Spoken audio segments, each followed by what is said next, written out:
to introduce my roommate. He and I share a room in the Senate, and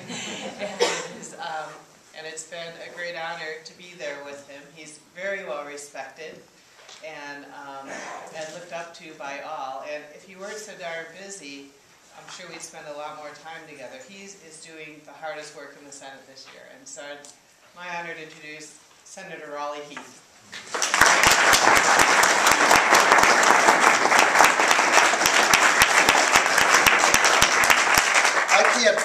This is love in here. I can't tell you how pleased and proud I am to be sharing our office and all too little time, I'm afraid, with Irene. When I found out that she was going to be the one that took over this seat, we were all just thrilled, and my obviously great pleasure to have the chance to share this with her. So I see a number of you who come to my town meetings, and I appreciate that, and I'll just encourage you to keep doing that because these are the kinds of conversations that we want to have. Let me also just say that I'm chairing the redistricting, and the reason I want to say this, we're going to have a redistricting meeting in Boulder on Tuesday night, I think it's March 15th, at the University UMC, and for those of you that know and are involved and want to be involved in congressional redistricting, I'd love to have you there. It's going to be the one time that we in Boulder get a chance to have input to that. So with that, I will turn it over to my friend, and I'm going to be anxious to hear. Our son is flying in at 5:30 into DIA, so I'm going to sneak out, but not because I want to, but got to see our son. Irene, thanks. Welcome to Boulder. Thank you.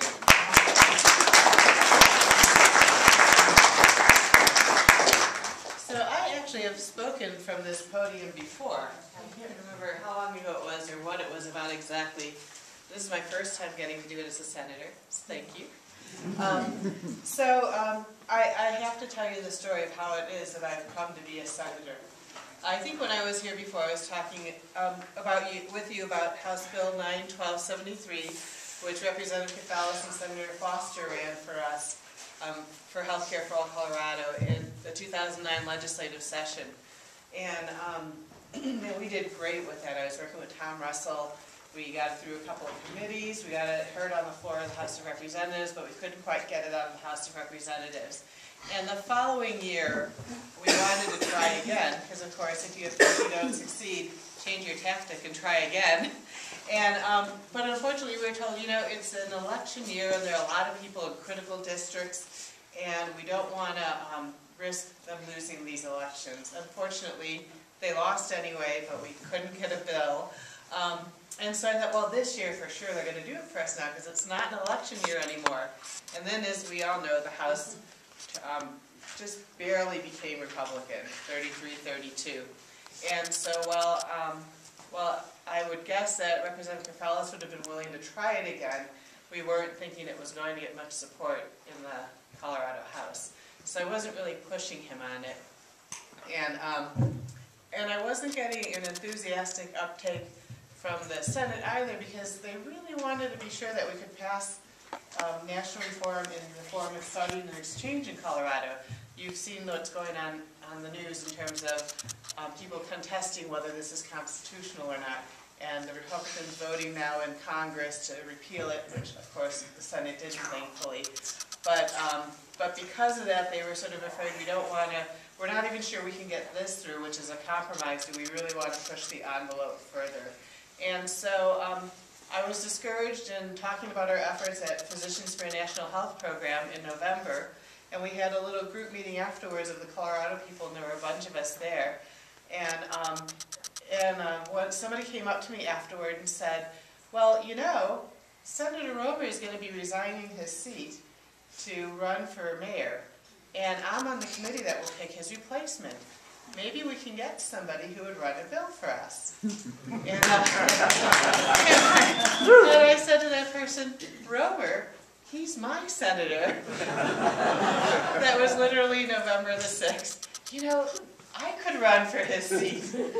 And November 7th, after my husband made sure at the end of the day I still had it on my mind, he said, if you really want to do for it, I spoke with Ivan and Lynn. There was a pancake breakfast in Broomfield. And they're like, well, that'd be great. Are you sure you want to do that? And at the end of the day, my husband said, if you really want to do this, go for it. So the very next day, I announced my candidacy And then 5 weeks later, I was selected by the committee in what was considered an upset because I was running against a sitting representative.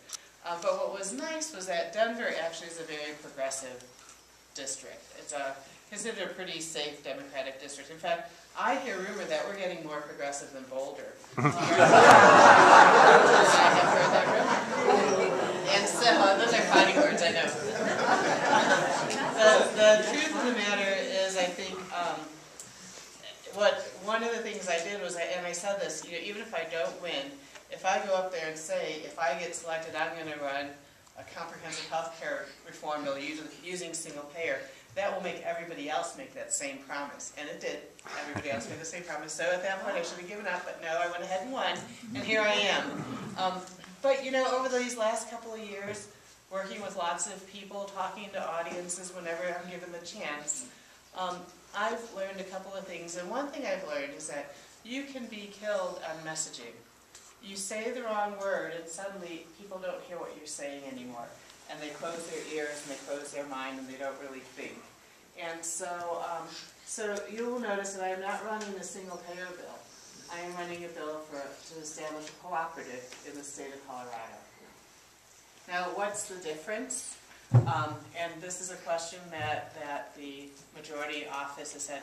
People are going to ask you, this is just single-payer in disguise, isn't it? So, in my mind, there are a couple of fundamental differences. One is that it is not owned or operated by the government at all. It's owned and operated by the shareholders, who are the people who have paid into the system. So everybody who contributes to the system becomes an owner of the system.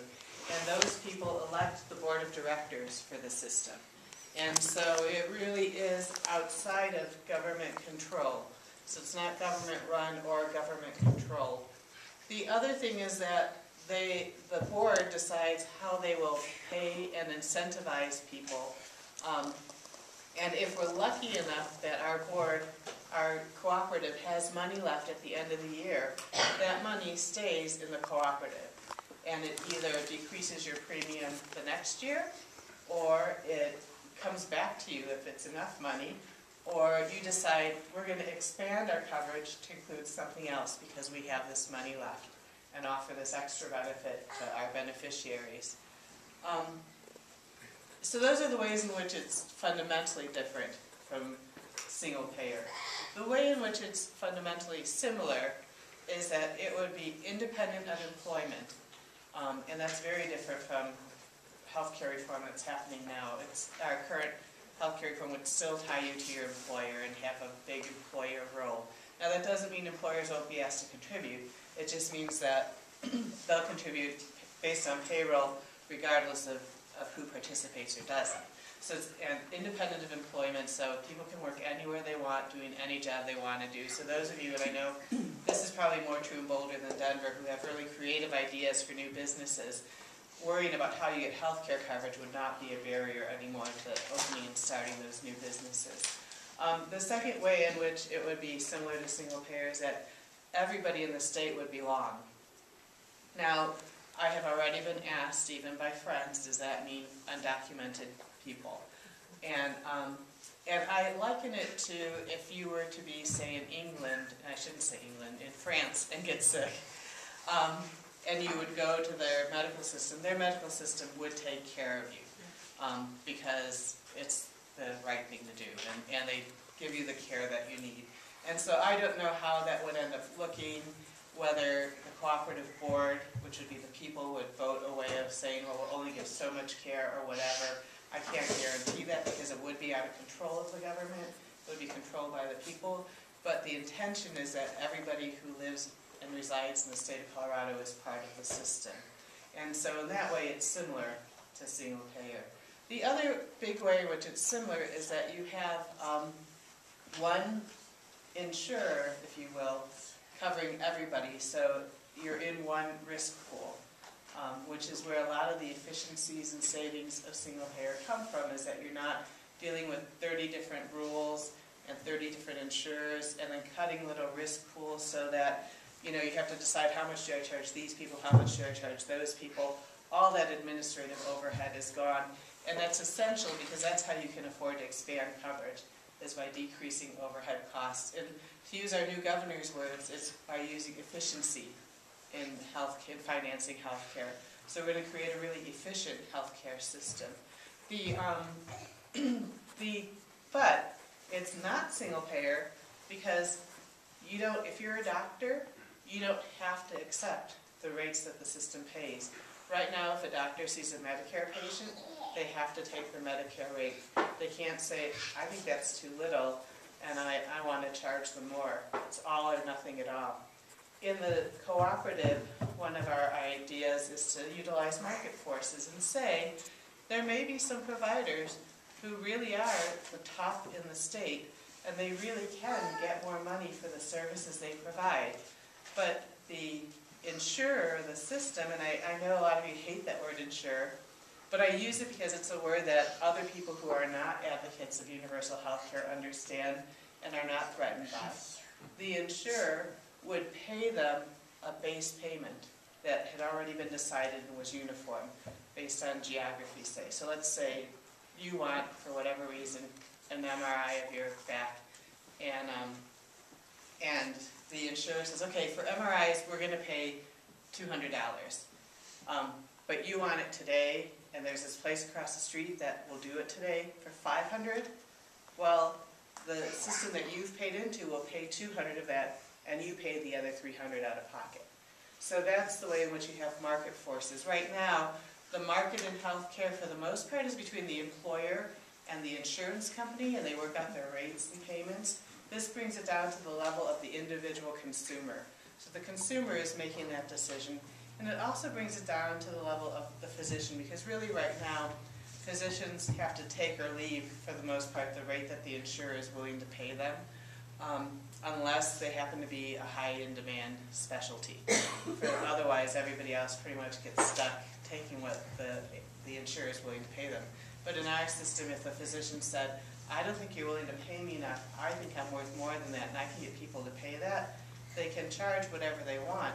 The system pays the rate it's determined, the person pays the difference out of pocket, and then any paperwork or bureaucracy becomes the responsibility of the provider, not the insurer. And so we don't incur those costs of doing that. And so that's the other way in which it does allow market forces to take place. It's not one size fits all. And this is one of the things over my last 3 years on this journey of understanding healthcare in America, that I've had to, if you will, at some level compromise my values. Because of course, in my purest values, everybody is the same. Everybody gets exactly the same thing. In reality, in America, we will never see that happen. We have a lot of people with a lot of money who will always be able to buy what they want. And so why shouldn't somebody who doesn't have that much money also have the opportunity to have that freedom to choose to pay extra if they think they really want it, it's worth it for them. So we'll give that opportunity to everybody, anticipating that there will be some people who always choose the more expensive option. Now that's the choice independent part of it. The balance is that it's up to the system to be sure that 80% of people can get their care without choosing to pay extra. So if that means that you can't find an ear, nose, and throat doctor unless you pay them $150, the system has to pay them $150 because they need to make sure that 80% of people can see an ear, nose, and throat doctor without paying extra. So that's the balance part to this, without paying extra.